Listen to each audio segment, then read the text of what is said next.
वरिष्ठ जो हैं वो ज़किया जी हैं, और मैं चाहूँगा कि वो इस संग्रह पर कुछ अपनी राय दें और बताएँ कि किस तरह से वो देखती हैं इन कहानियों को। स्वागत है आपका। ये तो आप लोगों ने कहा नहीं था कि मैं तैयार करूं कुछ। और मैं तो क्योंकि यहाँ साथ रहती हूँ और इनसे मिलती जुलती रहती हूँ। Excuse me.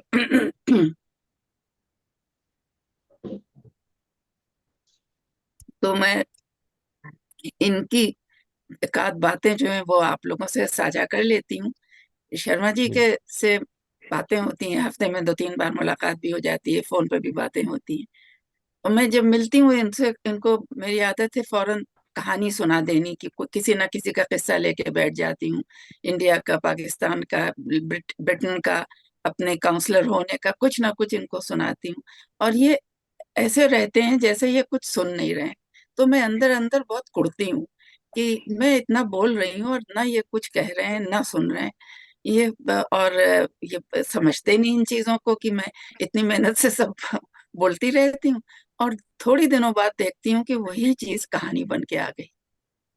और उसमें से ये क्या पकड़ लेते हैं मैं कभी समझ ही नहीं पाई। अब इनसे बोलते हुए डर लगने लगा है कि पता नहीं किस वक्त क्या लिख दें, मगर क्या चीज पकड़ते हैं हमेशा। और मैं खुद उस पे अंदर अंदर वो रहती हूँ कि इनसे इम्प्रेस रहती हूँ कि वाकई में ये संदिग्ध कहानी जिसका बहुत जिक्र हो रहा है, वो इस तरह की कोई बात मेरे परिवार में घटित हुई थी कि आखिर कि मैंने इनको सुनाया कि पत्नी जब उसका पति अस्पताल में गया और 15 दिन अस्पताल में रहा और वो उसके साथ रही और वो मर गया। तब उसकी पत्नी ने अपनी फ्रेंड से कहा कि यही ये 15 दिन मेरे कहानी थी जिंदगी। मौत एक मध्यांतर। हाँ, मौत एक मध्यांतर। हाँ। और उसमें उसने अपने आके अपनी सहेली से कहा कि सच पूछो तो ये 15 ही दिन मेरे बहुत अच्छे गुजरे। मैंने बहुत रोमांटिक महसूस किया, क्योंकि घर में सास जो थी वो बड़ी सख्त थी।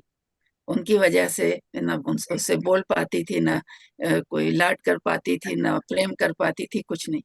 तो ये सबको पता था, पूरे परिवार को पता था कि वो बहुत सख्त हैं और बहुत उसके ऊपर वो करती हैं, जुल्म करती हैं। तो उस पे शर्मा जी को ये जो बताया, तो अब ये उन्होंने पकड़ लिया कि वही 15 दिन मेरे बहुत अच्छे थे, जिसमें वो मर गया वहां पे और वो साथ रही अपने पति के। तो इस तरह की बातें जब होती हैं तो मैं हमेशा बाद में सोचती रहती हूँ अब इस पे कोई कहानी ना आ जाए। और वो जब आती है कहानी तो ऐसी आती है कि वो समझ में नहीं आता है कि उसको पढ़ के रोऊं कि हंसूं या खुश रहूं।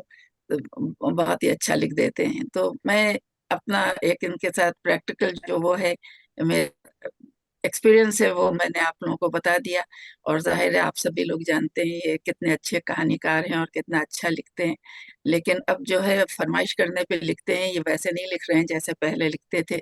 तो उसके लिए अब हम लोगों को, हमको और इनकी चहेती लाडली बेटी आर्या को उस पे काम करना पड़ेगा। आर्या आ गई है, वो बैठी हुई हंस रही है। और शर्मा जी फिर जिसमें उसी रफ्तार से लिखें जैसे पहले लिखते थे। अब इस सवाल को आप लोग इनसे कीजिएगा कि क्यों नहीं लिख रहे हैं उस तरह से। और मैं मुझे लगता है इस जन्मदिन की बेहद मुबारकबाद देती हूँ इनको। और दुआ करती हूँ कि ये हमेशा इसी तरह हंसते रहें। इनकी एक बड़ी एक क्वालिटी है कि आप इनके साथ कुछ भी कर दीजिए, बदतमीजी कीजिए, अब जो भी कीजिए, ये हंसते और मुस्कुराते ही रहते हैं। तो मैं यही दुआ करती हूँ कि इनकी मुस्कुराहट और ये हंसी हमेशा कायम रहे।